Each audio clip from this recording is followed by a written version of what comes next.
In this video, I'll show you how to create a Peacock account. Step 1. Visit the Peacock website.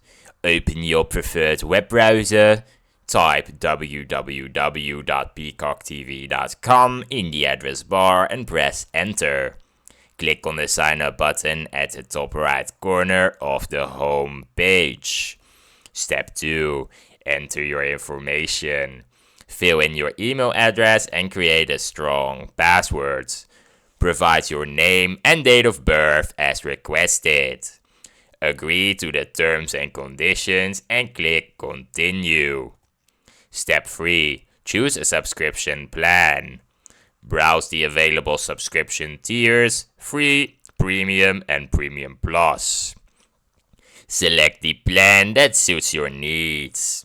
If you choose a paid plan, enter your payment details. Step 4. Complete the sign-up process.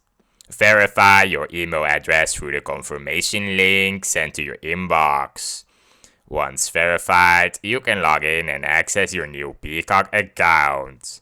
Start browsing content and enjoy streaming.